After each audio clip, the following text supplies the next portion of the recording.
Maraming puno sa likod ng bahay namin, kaya naman hindi na nakakapagtaka na marami din kaming kwentong kababalaghan tungkol dito. Ang kwento ko ay tungkol sa na-experience namin ng nakababata kong kapatid. Alas 7 na ng gabi noon at katatapos lang namin kumain ng hapunan.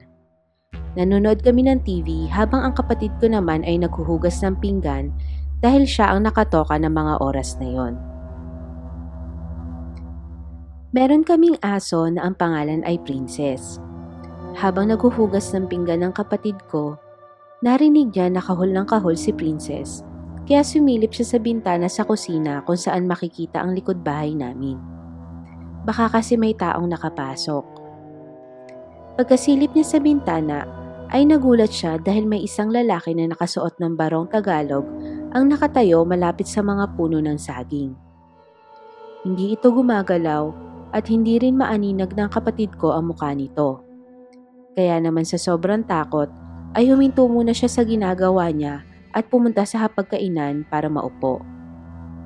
Nang huminto sa pagkahol si Princess, unti-unting sinilip ng kapatid ko kung naroon pa ba ang lalaki, pero wala na ito. Kinuwento sa amin ito ng kapatid ko pero hindi ako naniwala, hanggang sa ako naman ang nakakita sa nilalang na ito. Isang gabi, ako naman ang natoka sa paghuhugas ng pinggan. Habang naghuhugas ako ng pinagkainan, narinig ko si Princess na may tinatahulan sa likod ng bahay namin. Sumilip ako sa bintana at gano'n na lang ang kilabot na naramdaman ko na makita ko ang lalaking nakabarong na nakatayo sa may mga puno ng saging. Buti na lang, dumating ang ate ko kaya nabaling ang atensyon ko at nang sumilip uli ako sa bintana ay wala na ang lalaki. Hindi lang kami ang nakakaramdam sa mga nilalang na nakatira sa likod ng bahay namin. Pati rin kasi ang mga kapitbahay namin ay may mga nakikita dito tuwing gabi, tulad na lang ni Aling Amor na nakatira sa tabi ng bahay namin. Isang gabi, nagising si Aling Amor para umihi. Ang banyo nila ay nasa likod ng bahay nila at kung pupunta ka doon, makikita mo rin ang likod bahay namin dahil wala kaming bakod. At dahil naiihi nga si Aling Amor, lumabas ito papunta sa likuran ng bahay nila para magbanyo. Habang naghuhugas ng kanyang kamay, may nakitang lalaki si Aling Amor na nakatayo sa likod bahay namin. "Hoy, sino ka?" Sinigawan ni Aling Amor ang lalaki dahil baka magnanakaw daw ito. Pero hindi natinag ang lalaki sa pagkakatayo nito. Tatawagin na sana ni Aling Amor ang asawa nito nang biglang mawala ang lalaki. Nagmamadaling pumasok si Aling Amor sa bahay nila sa takot at agad niyang kunento kay mama ang nangyari kinaumagahan.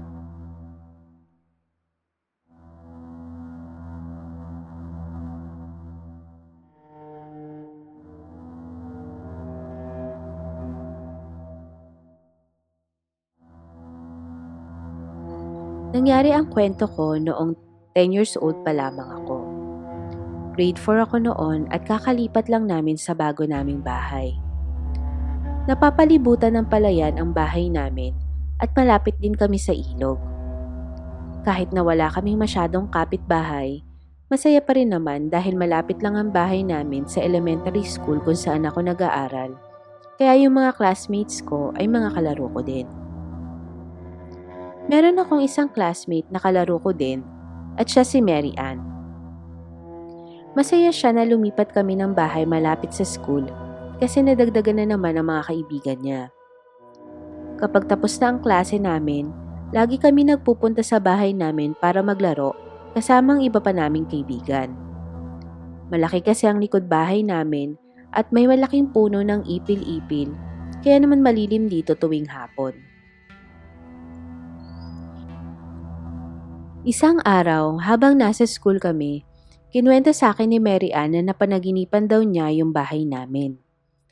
Naglalaro daw kami sa may puno ng ipil-ipil nang makakita daw kami ng lalaki na pugot ang ulo.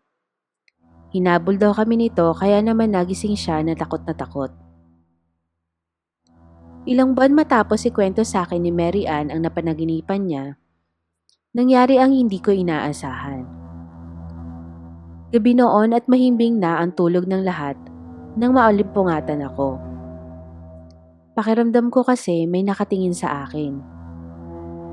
Dumilat ako para hanapin ang kumot ko nang may mahagip ang aking mga mata. Isang pugot na ulo na nakalutang sa may bintana.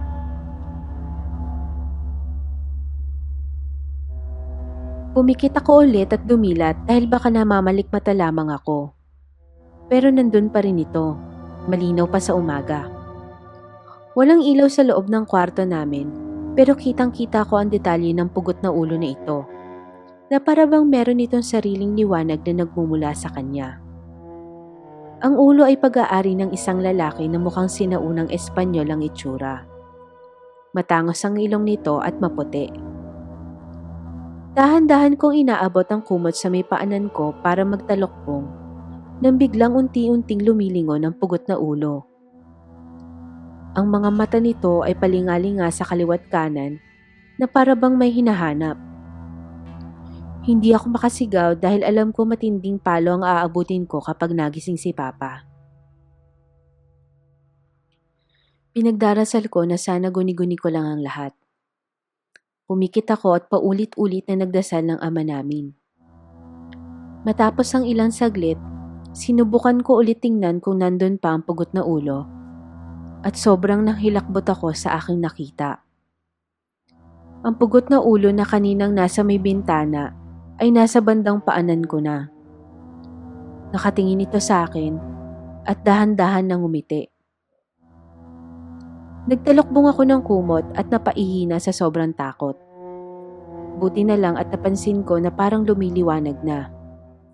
Mag-uumaga na pala. Hinintay ko na lumabas ang araw bago ko tinanggal ang nakatalokbong na kumot sa akin. Nakita ko na wala na ang pugot na ulo, kaya naman dali-dali akong lumabas ng kwarto. Gising na si Mama noon, kaya naman sinabi ko kaagad sa kanya ang nangyari. Ibinilin lang niya na lagi ako magdasal bago matulog.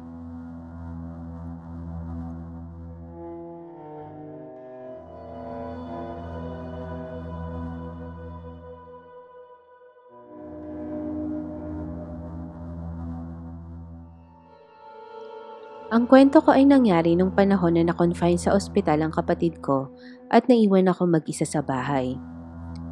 First time ko na maiwan mag-isa sa bahay ng gabi. Kailangan kasing samahan ng parents ko ang kapatid ko sa ospital at hindi na nila ako pinasama dahil may exams din ako kinabukasan.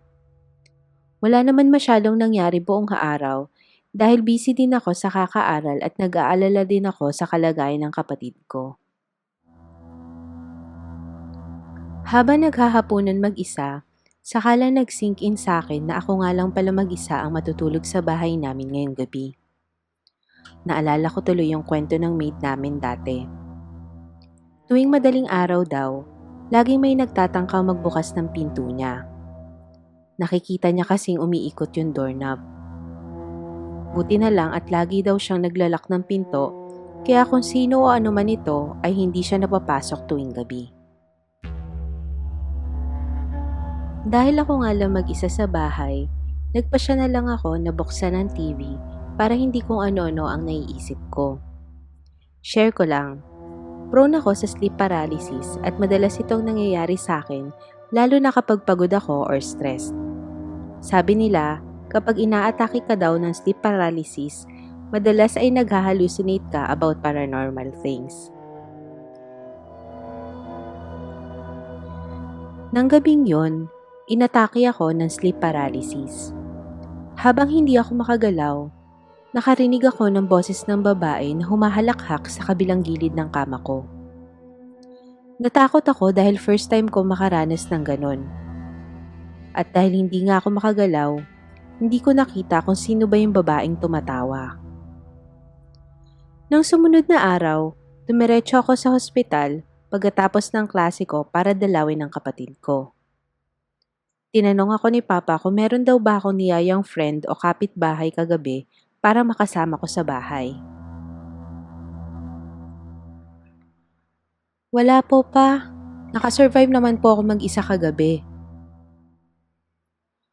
Kumunot ang noo ng papa ko na marinig niya ang sinabi ko. Sabi niya kasi, tumawag daw siya nung umaga at sinagot ko naman daw. Kaya lang hindi naman ako nagsasalita. Meron lang daw siyang naririnig na babaeng tumatawa sa background, kaya akala niya aksidente ko lang nasagot ang phone. Nagulat ako kasi wala naman akong tawag na natanggap mula sa kanya buong araw. Pero nang tingnan ko ang phone ko, meron nga akong na-receive na tawag nung umaga. Pero sigurado akong tulog pa ako nun. Imposible din namang aksidente ko masagot ang tawag dahil nakapatong sa desk ko ang cellphone ko at malayo ito sa kama. Kinagabihan, inihatid ako ni Papa pauwi sa bahay at doon na din siya natulog para may kasama ako.